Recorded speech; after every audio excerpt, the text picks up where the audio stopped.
আপনার জীবনের সাথে কখনোই অন্য কারো জীবনকে তুলনা করবেন না প্রিয় দর্শক। কারণ সূর্য আর চাঁদ দুজনেই উজ্জ্বল, কিন্তু প্রত্যেকে তাদের নিজস্ব সময়ে আলো ছড়ায়। নমস্কার প্রিয় দর্শক, আমি বিশ্বজিৎ। আপনাদের সকলকে আমার চ্যানেল বিশ্বজিৎ অফিসিয়ালে আন্তরিক স্বাগত জানাই। আজকের এই বিশেষ জ্যোতিষ অনুষ্ঠানে আমরা কথা বলবো সিংহ রাশির জাতক জাতিকাদের জন্য ডিসেম্বর 2025 ঠিক কেমন যাবে সে বিষয়ে।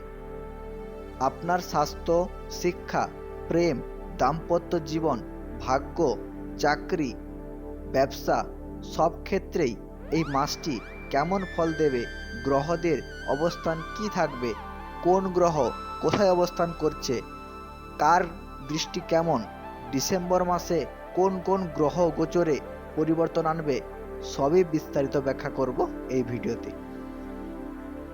এই পুরো বিশ্লেষণটি চন্দ্র রাশি বা জন্মরাশি ভিত্তিক। ভিডিওর শেষে আমি আপনাদের কয়েকটি সহজ রেমেডির কথা জানাবো, তাই শেষ পর্যন্ত মন দিয়ে শুনবেন। এখন মূল বিষয়ে আসা যাক। ডিসেম্বর 2025 সিংহ রাশির জন্য কেমন যাবে। সিংহ রাশির কুণ্ডলিতে দেখা যাচ্ছে প্রথম ঘরে আছে কেতু, আর প্রথম ঘরই নিজের শরীর, স্বভাব ও ইমিউনিটির ঘর। প্রথম ঘরের অধিপতি সূর্য অবস্থান করছে আপনার চতুর্থ ঘরে। তৃতীয় ঘরে উপস্থিত আছে বুধ। চতুর্থ ঘরে আছে সূর্য, মঙ্গল ও শুক্র। সপ্তম ঘরে রয়েছে রাহু। অষ্টম ঘরেও রাহুর প্রভাব দেখা যাচ্ছে। একাদশ ঘরে অবস্থান করছেন শনি, আর বৃহস্পতি রয়েছেন আপনার লাভ স্থানে, অর্থাৎ একাদশতম ঘরেই শনি বৃহস্পতির সংযোগের পাশে। এখন প্রথমে জেনে নেওয়া যাক স্বাস্থ্য। প্রথম ঘর যেহেতু শরীর ও রোগ প্রতিরোধের ক্ষমতার প্রতীক, আর যেখানে কেতু অবস্থান করছে, তাই কিছু সময় মন সংযোগে ঘাটতি, অকারণে টেনশন বা হালকা শারীরিক দুর্বলতা দেখা দিতে পারে। আর প্রথম ঘরে অধিপতি সূর্য চতুর্থ ঘরে থাকার ফলে মানসিক চাপ ও পরিবার কেন্দ্রিক দুশ্চিন্তা কিছুটা প্রভাব ফেলতে পারে। 16 ডিসেম্বরের পরে সূর্য আপনার পঞ্চম ঘরে প্রবেশ করবে।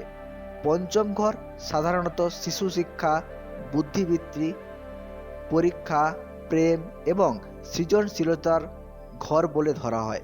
অতএব এটি একটি শুভ স্থানান্তর। এই অবস্থানে সূর্য যেন নিজের বন্ধুর ঘরেই প্রবেশ করছে, অর্থাৎ ইতিবাচক ফল দেওয়ার ইঙ্গিত।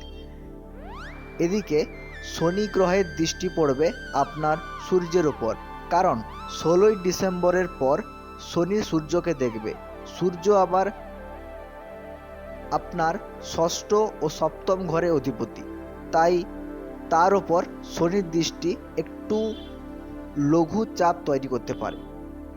সিংহ রাশির স্বামী সূর্য কেন্দ্রস্থানে, এরপর ত্রিকোণে, এটাই ভালো লক্ষণ। স্বাস্থ্য নিয়ে বড় কোনো উদ্বেগ দেখা যাচ্ছে না। হ্যাঁ, শনির দৃষ্টি থাকায় কাশি, ঠান্ডা, কফজনিত সমস্যা, ভ্রমণে গেলে ক্লান্তি বা সামান্য অসুস্থতা এগুলো হতে পারে, কিন্তু এগুলো গুরুতর কিছু নয়, কারণ সূর্য শুভ অবস্থানে,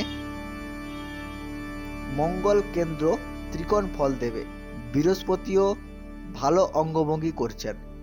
এই তিন প্রধান গ্রহ সূর্য, মঙ্গল, বৃহস্পতি একসাথে শুভ ফল দিচ্ছে, তাই স্বাস্থ্য সাধারণভাবে ভালো থাকবে।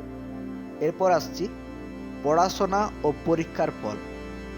পঞ্চম ঘর যেখানে 9 নম্বর লেখা আছে, সেটি ছাত্রছাত্রীর ঘর। এই ঘরের অধিপতি বৃহস্পতি, এবং বৃহস্পতি নিজেই সেই ঘরকে সপ্তম দৃষ্টিতে দেখছেন। এর পাশাপাশি শনির দশম দৃষ্টি পঞ্চম ঘরে। বৃহস্পতি নিজের ঘরকে রক্ষা করছেন। সূর্য ও মঙ্গল ডিসেম্বরের মাঝামাঝি পঞ্চম ঘরে প্রবেশ করবে। ফলাফল কী হতে পারে? যাদের সরকারি চাকরির পরীক্ষা, বিশেষ করে ডিফেন্স বা নিরাপত্তা বাহিনী সংশ্লিষ্ট পরীক্ষা রয়েছে তাদের জন্য এ সময় অত্যন্ত শুভ। সূর্য পঞ্চম ঘরে, মঙ্গলও পঞ্চম ঘরে। বৃহস্পতির কৃপা গভর্নমেন্ট পরীক্ষার জন্য একদম গোল্ডেন টাইম। 16ই ডিসেম্বরের পর আরও শক্তিশালী সময়। ফর্ম ফিল আপ, অ্যাডমিশান, যদি কোনো সরকারি ফর্ম ফিল আপ করতে চান বা কোনো কোর্সে ভর্তি হতে চান, অপেক্ষা না করে এই মাসে শুরু করুন, এই মাসেই করুন। গ্রহ পুরোপুরি আপনাকে সাপোর্ট দেবে।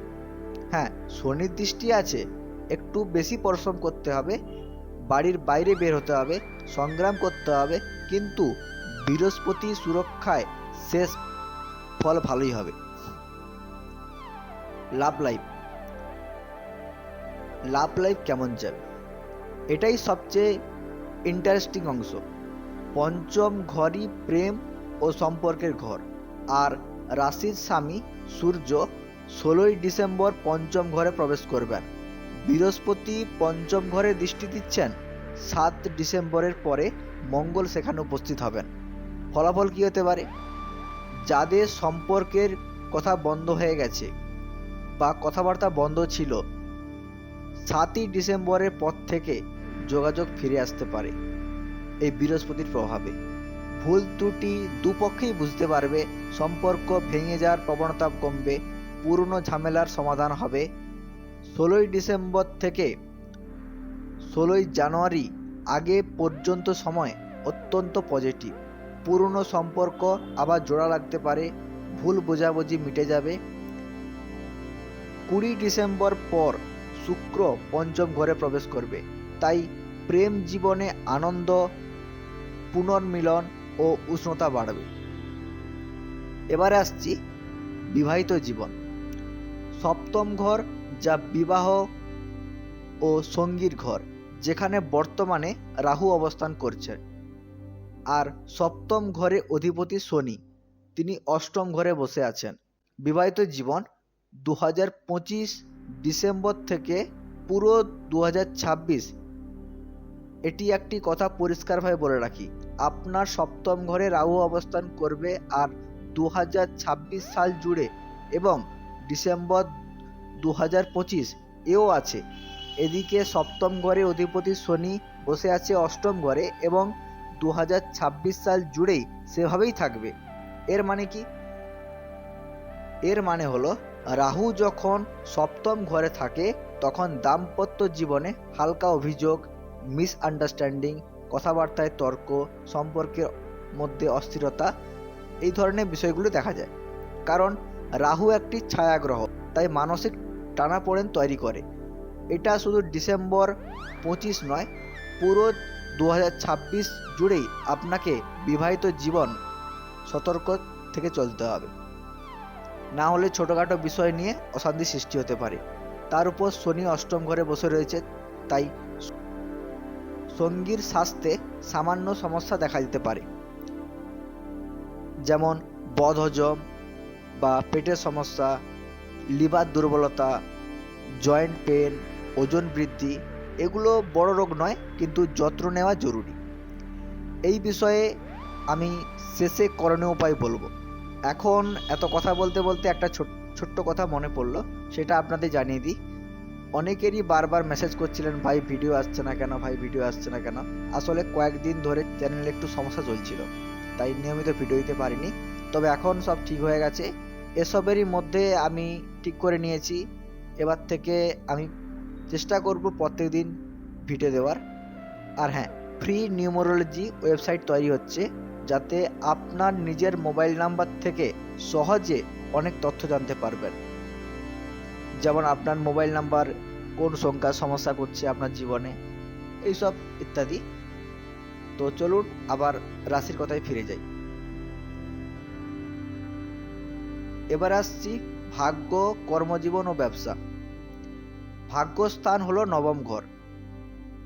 এটি সেই ঘর যেখানে 1 নম্বর লেখা আছে, এবং কর্মস্থানে দশম ঘর, যেখানে 2 নম্বর লেখা আছে। ভাগ্যের অধিপতি মঙ্গল। মঙ্গল এখন ডিসেম্বরের শুরুতে চতুর্থ ঘরে, তারপর 7ই ডিসেম্বরের পরে পঞ্চম ঘরে মঙ্গলের অবস্থান পুরো মাসই অত্যন্ত শক্তিশালী।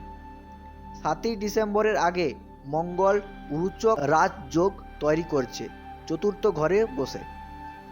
দশম ঘর ক্যারিয়ারের ঘর, একাদশতম ঘর ইনকামের ঘর, এই দুটো ঘরকেই দৃষ্টি রাখছে মঙ্গল। 7ই ডিসেম্বরের পর মঙ্গল বন্ধুর ঘরে ত্রিকোণে প্রবেশ করবে, এটিও শুভ। মঙ্গলের দৃষ্টি পুরো মাস জুড়ে লাভস্থান একাদশ ঘরে। এর মানে ভাগ্য আপনার পক্ষে। লটারি, ট্রেডিং, ইনভেস্টমেন্ট সুযোগ, পরিশ্রমের দ্রুত ফল সব মিলিয়ে ভাগ্যশালী সময়। এর ওপর শনি বা রাহুর কোনো খারাপ দৃষ্টি ভাগ্যস্থানে পড়ছে না, অর্থাৎ ভাগ্য বাধাগ্রস্ত হবে না। সিংহ রাশির জাতক জাতিকাদের বড় অর্জন হওয়ার সম্ভাবনা প্রবল। এবারে আসছি ক্যারিয়ার নিয়ে। ক্যারিয়ারের অধিপতি শুক্র। এই সময় শুক্রের সংযোগ হচ্ছে মঙ্গলের সঙ্গে সংযোগ। রাশি স্বামী সূর্যের সঙ্গে ভাগ্যস্থানের নবম ঘরের সঙ্গে কানেকশন তৈরি হচ্ছে। এটি একটি অত্যন্ত দুর্লভ ও শুভ কনফিগারেশন। ফলাফল কি হতে পারে? কর্মক্ষেত্রে বড় সাফল্য, উচ্চ পদ বা নতুন দায়িত্ব, নাম খ্যাতি, বিদেশে চাকরি, যে কোনো নতুন অফার আসতেই পারে।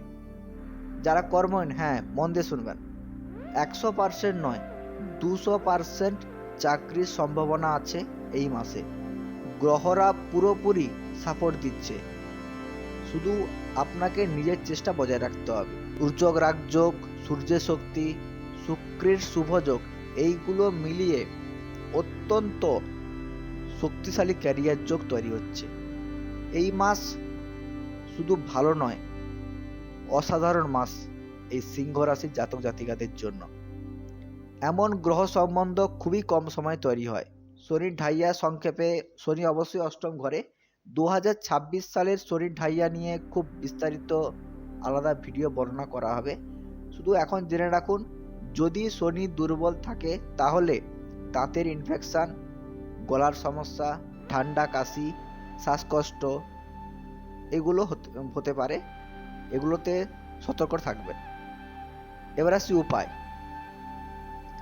প্রতিদিন সূর্যদেবকে জল দেবেন এবং এটা মনে রাখবেন প্রত্যেক দিন সকাল 8টার মধ্যে, অত্যন্ত শুভ। এবং হনুমান চালিসা পড়বেন। আদিত্য হৃদয় স্তোত্র পাঠ করতে পারেন এবং ওম নমঃ শিবায় জপ করতে পারবেন। যদি আপনাদের এই ভিডিওটি ভালো লেগে থাকে তাহলে কমেন্টে রাধে রাধে লিখবেন এবং ভিডিওটিতে একটি লাইক করবেন এবং চ্যানেলটিকে সাবস্ক্রাইব করবেন। ভালো থাকবেন, সুস্থ থাকবেন, দেখা হবে পরের ভিডিওতে। রাধে রাধে।